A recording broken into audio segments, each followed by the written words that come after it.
कि खामरा चर्च में जो बोला जाता है वो होता है। हालेलुया।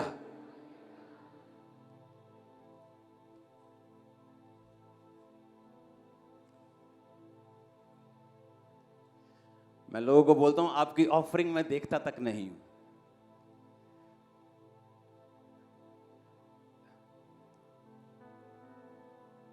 और जब वो चेक करने के लिए आए, आपकी ऑफरिंग बैंक में पड़ी थी, पूरी की जितनी ऑफरिंग थी पूरी बैंक में थी,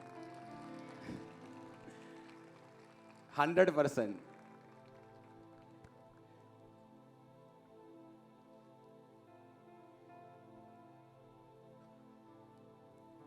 नालायक बच्चे पेपर्स के दौरान डरते हैं, प्रभु जी करते हैं। हाँ, प्रभु जी करना चाहिए, लेकिन नालायकी में नहीं।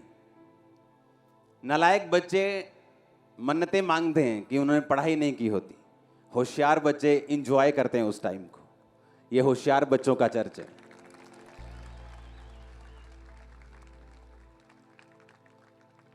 बैठ जाओ सब सिक्योरिटी, बैठ जाओ, घुटनों पे आ जाओ, बैठ जाओ। मरकुस 11 उसकी 23 आयत को हम पढ़ेंगे। हम वही वचन पढ़ेंगे जो जीसस क्राइस्ट के मुंह से डायरेक्ट निकला है। मैं तुमसे सच कहता हूं, जो कोई इस पहाड़ से कहे तू उखड़ जा और समुद्र में जा पड़, और अपने मन में संदेह ना करे वरन प्रतीति करे कि जो कहता हूं वो हो जाएगा, उसके लिए वही होगा।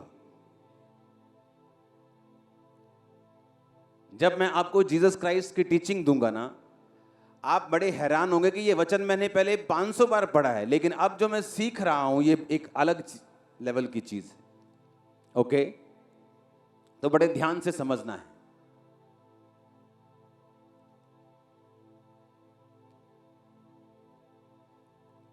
जीसस ने कहा मैं तुमसे सच कहता हूं। जब जब भी यीशु मसीह ने ऐसे कोई स्टेटमेंट दी है जहां पे यीशु मसीह ने कहा है मैं तुमसे सच कहता हूं, तो वो बहुत सुनने वाली और ध्यान से समझने वाली चीज है, क्योंकि यीशु मसीह कभी झूठ नहीं बोलते। हाँ, तो जब खास परमेश्वर ने कहा है कि मैं तुमसे सच कहता हूं, इसका मतलब उसके पीछे एक बहुत बड़ा भेद है जो परमेश्वर आपके ऊपर जाहिर करना चाहता है। आमीन। उसने कहा मैं तुमसे सच कहता हूं, अगर कोई पहाड़ से कहे तू उखड़ जा और समुद्र में जा पड़, और अपने मन में संदेह ना करने वरन विश्वास करे कि जो कहता हूं हो जाएगा, उसके लिए वही होगा। आमीन। यीशु मसीह एक जगह जा रहे थे और रास्ते में यीशु मसीह को भूख लगी, और जब यीशु मसीह एक अंजीर के पेड़ के पत्तों को देखकर उसके पास गए और फल नहीं पाया, तो उस पेड़ को बोला आज से तेरा फल कोई ना खाए, और उस जगह से चले गए। और शाम को जब चेलों के साथ अगले दिन वापस आए तो वो पेड़ सूख चुका था, और चेले बहुत हैरान हुए कि प्रभु ये पेड़ सूख कैसे गया। तो जीसस ने कहा अगर तुम इस समुद्र को, पहाड़ को बोलोगे समुद्र में जा पड़, तो वो समुद्र में जा पड़ेगा। तुम्हारे शब्दों में इतनी पावर है। अब सुनो, वो पेड़ सुखाया क्यों परमेश्वर ने? क्योंकि बाइबल में लिखा कि फल का टाइम नहीं था। अगर किसी पेड़ में फल का टाइम नहीं है, मैं सर्दियों में आम के पेड़ के पास जाके बोलूं कि आम का पेड़ आम नहीं है तो सूख जा, तो गलती आम के पेड़ की नहीं, पर अंजीर का पेड़ धोखा दे रहा था। क्योंकि अंजीर के पेड़ के जब पत्ते आते हैं तो फल भी आता है। उसमें पत्ते तो थे पर फल नहीं था। जैसे कुछ लोग हालेलुया तो बड़ा ऊंचा बोलते हैं, पर दारू की बोतल अभी भी गाड़ी में रखी हुई। यहां पर हालेलुया तो बहुत ऊंचा बोलेंगे, लेकिन कल फिर अपने दुकान पे जाके चोरी करेंगे, फिर तेल चुराएंगे जिस घर पे ड्राइवरी करते हैं, फिर सीमेंट उठा के ले जाएंगे जहां पे वो ठेकेदारी करते हैं। इसका मतलब तुम्हारे पत्ते तो हैं पर तुम्हारा फल नहीं। तुम दिखाते तो हो तुम अंजीर के पेड़ हो, तुम क्रिश्चियन हो, पर क्रिश्चियन जैसा कोई फल तुम्हारे अंदर नहीं। लेकिन वो अलग टॉपिक है, बाद में बात करेंगे। जीसस ने कहा कि अगर तुम मुंह से कहोगे इस समुद्र को, पहाड़ को समुद्र में जा पड़, पहाड़ को उखड़ जा, तो वो उखड़ जाएगा अगर तुम संदेह नहीं करोगे तो। क्यों? बाइबल कहती जब परमेश्वर ने आपको बनाया तो परमेश्वर ने आपको अपनी समानता में बनाया। आप भूल जाओ यहां लाखों लोग बैठे हैं, आप सोचो आप अकेले हैं और मैं आपसे बात कर रहा हूं। जब परमेश्वर ने आपको बनाया तो परमेश्वर ने आपको अपनी समानता में बनाया। आप परमेश्वर के जैसा सृजे गए हैं और बनाए गए हैं। आपके अंदर सिर्फ ह्यूमन ऐसा है, इंसान ऐसा है जिसको परमेश्वर ने बोलने की ताकत दी है। दूसरे जानवर आपकी कॉपी कर सकते, तोता आपके जैसे पापा पापा कर सकता है, लेकिन उसे सोचने समझने की और बोलने की शक्ति नहीं दी गई जो आपको दी गई है। किसी भी जानवर को बोलने की ताकत नहीं दी गई, वो आपको दी गई है, क्योंकि परमेश्वर ने सिर्फ आपको अपने जैसा बनाया। और एक बात को आप याद रखो कि प्रभु ने जो भी आप देखते हैं, टेंट, बांस, मेरा माइक, कपड़े, आपके घर, एनीथिंग जो आप देख सकते हैं, परमेश्वर ने अपने शब्दों के द्वारा बनाया है। आपको उसने शब्दों के द्वारा नहीं बनाया, आपको अपने हाथों से गूंथ कर, अपने जीवन के सांस फूंक कर आपको बनाया है। समझो मेरी बात। अब अगर परमेश्वर ने आपको अपने समान बनाया है कि जिस तरह जीसस ने कहा, यहोवा ने कहा उजाला हो जाए, समुद्र अलग हो जाए, पानी अलग हो जाए, पेड़ बन जाएं, जंतु बन जाएं, मछलियां बन जाएं, डायनासोर बन जाए, सब कुछ परमेश्वर ने अपने शब्दों से बनाया। और फिर कहा मैं इंसान को अपने जैसा बनाऊंगा, यानी आप अब परमेश्वर के जैसे बनाए गए हैं। और अब परमेश्वर चेलों को कुछ सिखाना चाहते थे। परमेश्वर ने कहा चेलों को कि तुम ये जानते हो कि कल शाम को मैंने इस पेड़ को सूखने के लिए बोला था और आज सुबह ये सूख चुका है। आज सुबह मैंने बोला था, शाम को ये सूख चुका है। इतना ही फर्क था बस। तो परमेश्वर ने कहा जो कुछ तुम अपने मुंह से कहोगे वो पूरा होगा, लेकिन किसके लिए? यशायाह कि उस आयत को पढ़ेंगे 57 उसकी 19 आयत।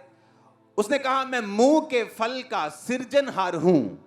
यहोवा ने कहा जो दूर और निकट है दोनों को पूरी शांति मिले और मैं उनको चंगा करूंगा। यहोवा ने कहा मैं मुंह के फल का सृजनहार हूं।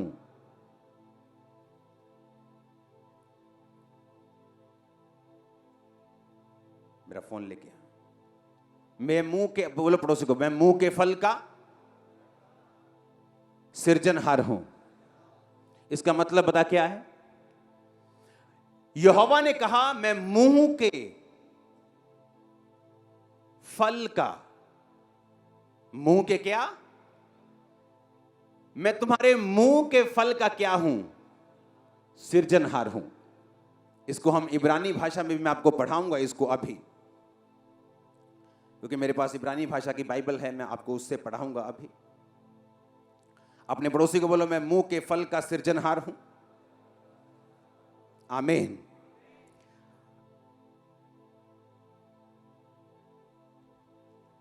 यहोवा ने कहा जो कुछ तुम्हारे मुंह से निकलेगा, तुम्हारे मुंह का फल, मैं उसे फैशन कर दूंगा, क्रिएट कर दूंगा, फॉर्म कर दूंगा, जो तुम्हारे मुंह से निकलेगा। मेरा बच्चा बहुत शरारती है, कोई दुनिया की ताकत अब उसे शरारती होने से रोक नहीं सकती, क्योंकि वो आपके मुंह से निकल चुका है। मेरा बच्चा बहुत ढीठ है, अब वो ढीठ रहेगा क्योंकि आपके मुंह के फल को परमेश्वर सृज देंगे, क्रिएट कर देंगे, बना देंगे, उत्पत्ति कर देंगे, जो आपके मुंह से निकला है। मैं ऐसे लोगों को पर्सनली जानता हूं। इंटेलिजेंट नंबर 1, ईमानदार नंबर 1, लेकिन उनकी एक गंदी आदत थी, जब भी उनको कोई बिजनेस के बारे में पूछता था कैसा चल रहा है, चाहे अच्छा भी चल रहा हो, कहना ठीक है यार, मंदे है थोड़े, काम में लस्सी जिया होया। कभी भी मैंने उनको फलवंत होते नहीं देखा उनके बिजनेस में। रीजन, यहोवा ने कहा मैं तुम्हारे मुंह के फल का सृजनहार हूं। तुम्हारे मुंह से जो निकलेगा मैं उसको सिरज दूंगा, उत्पत्ति कर दूंगा, उसको बना दूंगा। ओए कल्याणिया, फिर वो कल्याणा ही रहेगा, क्योंकि तुमने बोल दिया। तुमने उस बेटे को कल्याणा बोल दिया, अब वो कल्याणा ही रहेगा। क्योंकि तुम नहीं जानते, परमेश्वर ने कहा अगर तुम इस समुद्र को भी कहो, पहाड़ को भी कहो समुद्र में लजा लग, समुद्र को सूखने के लिए बोलो, पहाड़ को उखड़ने के लिए बोलो, और संदेह ना करो, वो हो जाएगा। कैसे, मैं आपको बताता हूं। अगर जीसस ने कुछ कहा है अपने मुंह से तो वो वेरी वेरी पावरफुल है। हालेलुया।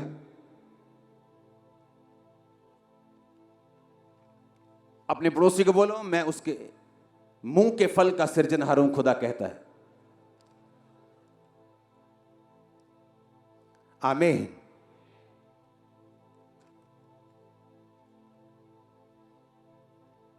नीति वचन 18:21, जीव के वश में मृत्यु और जीवन दोनों होते हैं, जो कोई उनको काम में लाना जानता है वह उसका फल भोगेगा। कि जीव के वश में क्या है? मौत और जीवन।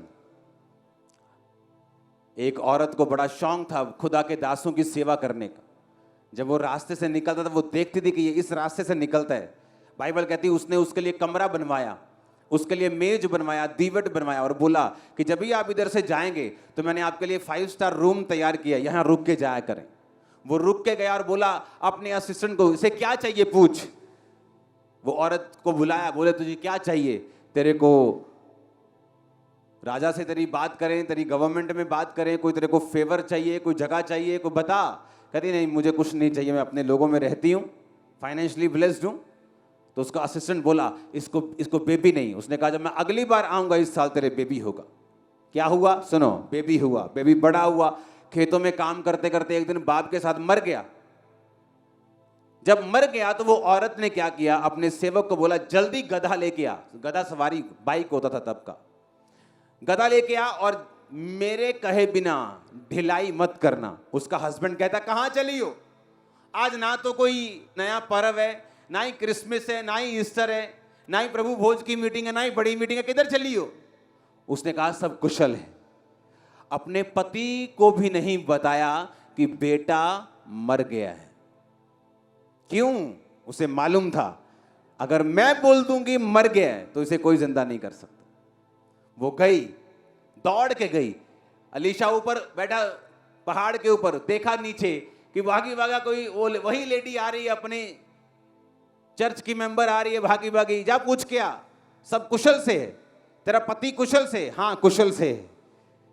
तेरा बच्चा कुशल से? हाँ कुशल से। उसे मालूम था जिसके पास जाके हल होना है उसी को बताऊंगी। जब अलीशा के पास पहुंची तो अलीशा के पैरों में गिर के बोली क्या मैंने तुझे नहीं कहा था कि मुझे धोखा ना दे, यानी मुझे बच्चे की आस ना दे। अगर दे दिया तो वो मर गया। उसने एक भी बार नहीं कहा। अलीशा समझ गया उसकी बात से कि बच्चे को कुछ हो गया है। फिर उसने असिस्टेंट को भेजा, कुछ नहीं हुआ। फिर वो आप गया और बच्चा जी उठा। पावर मुंह के शब्दों की। अगर जिंदगी में खुश रहना है, तुम चर्च के 40 साल के मेंबर क्यों नहीं हो, अगर तुम्हारी जुबान पे तुम्हारा कंट्रोल नहीं, परमेश्वर भी तुम्हारा भला नहीं कर सकता।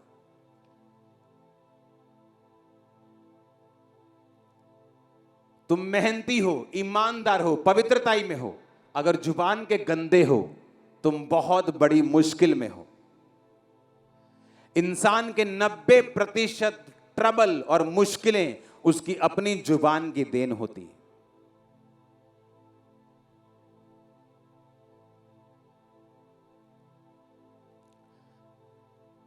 चार लड़कियां बैठी थी नदी में, अपने पैर रख के, ऐसे नदी में पैर रख के नदी के पानी को एंजॉय कर रही थी। एक लड़की के पैर सुंदर नहीं थे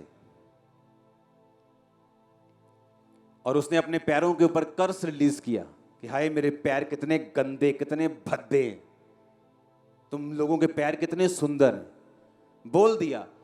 जब वो अपने टाइम पर थोड़ा उम्र बढ़ी, 40-45 साल की हुई, उसे पैरों का रोग हुआ, उसके पैर मुड़ने लगे, गठिया हो गया, चलना फिरना खत्म हो गया और एक पास्टर जब उसके घर प्रार्थना करने के लिए आया तो उसने देखा ना तो ये गरीब है कि इसको वो खाने को नहीं है, ना कोई प्रॉब्लम है, ना सब लोग इस मोहल्ले के ठीक है कि सबको ये प्रॉब्लम है, सिर्फ इसी को प्रॉब्लम है। तो उसने कहा, क्या तूने अपने मुंह से कभी भी अपने पैरों को या अपने शरीर को श्रापित किया था? कभी कुछ गलत बोला हो? उसे याद आया, हाँ, हम 4 सहेलियां नदी के किनारे गई थी, हमने पानी में ऐसे पैर डाल के ऐसे ऐसे हम खेल रही थी, तो मैंने तब अपने पैरों के विषय में बोला था कि मेरे पैर बहुत गंदे और भद्दे हैं। और उसे नहीं मालूम था कि उस वक्त उसने अपने पैरों के ऊपर श्राप को रिलीज कर लिया था। फिर उसने कहा, प्रभु ने तेरे मुंह के फल को सिरजा है, तेरे मुंह से जो निकला उसकी उत्पत्ति की है, अब तुझे माफी मांगनी होगी। उसने माफी मांगी, खुदावन जो मेरे मुंह से निकला वो माफ हो, अब मैं बोलती हूँ मेरे पैर सुंदर हैं, ब्लेस्ड हैं, तूने मुझे दिए हैं। उस दिन से वो हील हो गई और चंगी हो गई और नॉर्मल हो गई। और मेडिसिन ठीक नहीं कर पाई, गठिए के मेडिसिन, देसी medicine, herbal medicine, allopathy medicine, गर्म पानी में डाल, दुखी हो गई, वो कुछ नहीं हुआ। क्योंकि जो चीजें शराब की वजह से आई हैं वो दवाइयों से ठीक नहीं होती। जीसस ने कहा, अगर तुम इस पहाड़ से कहोगे ना उखड़, वो उखड़ जाएगा। पर कहता, अगर तुम संदेह ना करो और कंटिन्यू बोलते रहो। इब्रानिया 10 उसकी 23 आयत में लिखा, आओ हम आशा के अंगीकार को दृढ़ता से थामे रहें, क्योंकि जिसने प्रतिज्ञा की है वो सच्चा है। कहता, अपनी आशा के अंगीकार को दृढ़ता के साथ थामे रहें। क्या है तुम्हारी आशा का अंगीकार? मैं ब्लेस्ड हूं, मैं ब्लेस्ड हूं, मैं आशीषित हूं, मैं चंगा हो चुका हूं।